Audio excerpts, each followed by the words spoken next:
My job is, severalfold. I'm chairman of the board, formal chairman of the board, which is a non-trivial job in this new day and age of governance.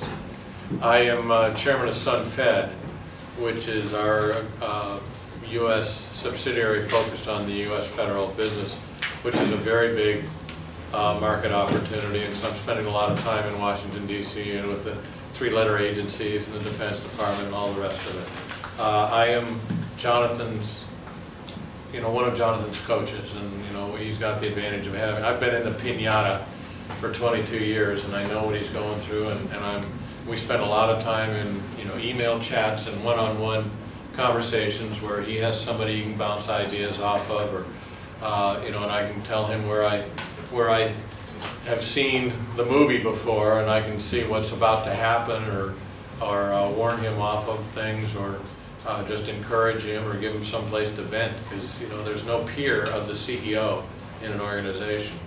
I am also the chief sales rep for Sun, and I'm spending an enormous amount of time evangelizing the mission, talking to government officials, and doing the kinds of things you saw on stage today, as well as just meeting with customers on a regular basis. I enjoy that. I enjoy helping bridge the digital divide, doing it in an eco-responsible way, and helping generate a return for the shareholders. And I do not miss staff meetings.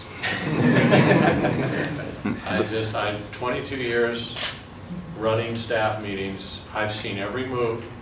I've seen every feint. I've seen every deke. I've seen every misdirection play and all the rest of it. And after a while, I could just hold it. That was an 8.5 degree of difficulty 4. I've seen that move.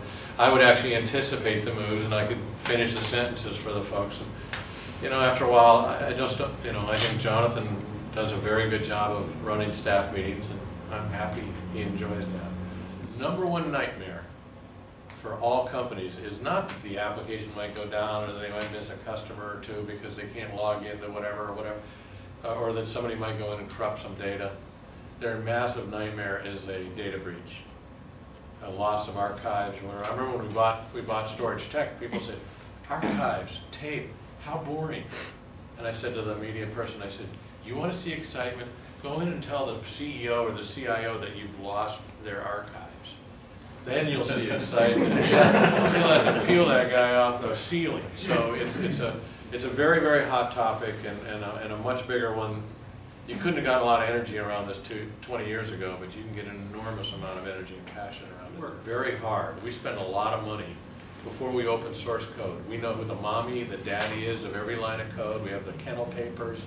We know, we have prior art. We have a complete dossier on every line of code that we write, so that when we end up in a court of law, we sit there in front of the judge and say, no, listen, we didn't rip that off. Here's the prior art.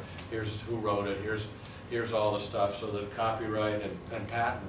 And then we also have the ability to have, if NetApps comes at us, we can go back at them with 14,000. It didn't take us long to basically say, defensively, every one of your products steps on a big chunk of our IP, and we can go back.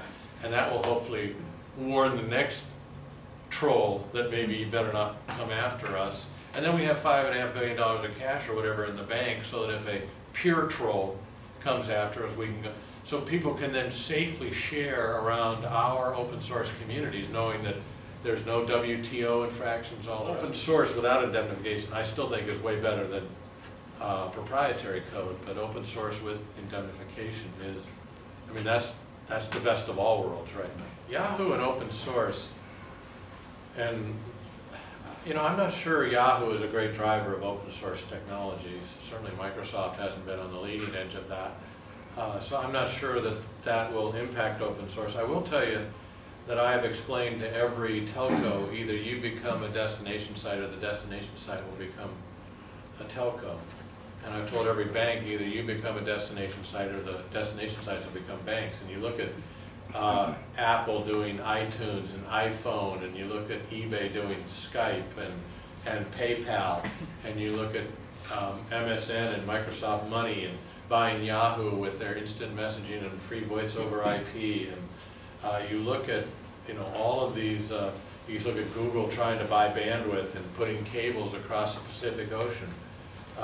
there's going to be a major consolidation in the number of destination sites and a number of the carriers, and destination sites with carriers and financial services companies. So that consolidation is all happening, and you know, I think the telcos have to make sure they don't get marginalized to being just bit providers and bandwidth providers, and I think the destination sites need to make sure that they are affiliated with a telco so that they don't have this net neutrality challenge.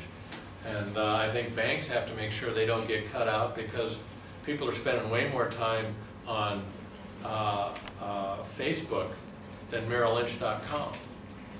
And so there will be some very, very interesting challenges about who owns the subscriber and who owns the financial and advertising rights to those individuals. So stay tuned. There's the landscape's going to change enormously here in the next 10 years. Java FX strategy and the Java client strategy, because this is the #1 way the digital divide is bridged, first and foremost. And you know, people ask me, so what laptop do you use? And I pulled out my BlackBerry, my Java browser-based BlackBerry, because you know, there's my email, there's my calendar, and I've got all my contacts on here, and I've got a browser. Now, that's most of what I need. And I can travel with that. And this is the new user interface that people are getting on board with. It isn't Vista. It isn't the Mac. As pretty and as wonderful or whatever you feel about this is the new UI. The Nokia UI, the BlackBerry UI, the Samsung UI is the new UI. It's the new user interface that is getting people onto the internet. You know, even as little as a year ago, the KKR, people were wondering, is Sun going to make it? You know, we had just had a couple quarters of profitability, and getting the statement from George Roberts and Henry Kravis that they thought we were a good long-term bet, it was you know, it's kind of like getting the Oracle of Omaha. Why am I drawing a blank on his name? Warren Buffett, or you know, getting that caliber of person to say, hey, this is. And you know, now a year later, it seems kind of silly, because you know, we're making huge amounts of money, we're growing, we're spewing cash, and nobody's asking about, is Sun going to make it? But you know, a year and a half ago, there was still that lingering, oh, you know, the press was parroting back what IBM and Hewlett Packard and others were saying. You know, Sun's not going to make it. Our competitors were positioning them, but you know, that's kind of died down, and I think in part because, you know, the KKR investment was a real PR value-added kind of investment. It also has given us access to the KKR portfolio of companies to go sell technologies to, and there's some non-trivial organizations. So it's a GE kind of caliber company in its own right, all of the KKR portfolio companies, First Data and Nielsen, and 97% of the world's data resides on the Sun platform. So we feel an enormous responsibility to kind of lead the community around this effort. It really struck home when we had a executive advisory council with a whole bunch of CEO types from, you know, the industrialized companies, not the new age web companies. And we got onto this conversation about storage and archiving and all the rest of it. And one of the customers has described to me their archives as a landfill.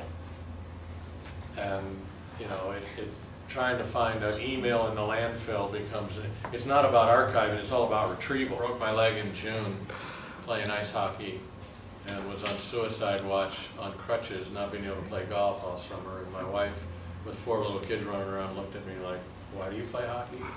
So I've retired from hockey and I'm now a coach, and I've got my official USA hockey coaching card, and I'm coaching my 4 boys. It's actually much better.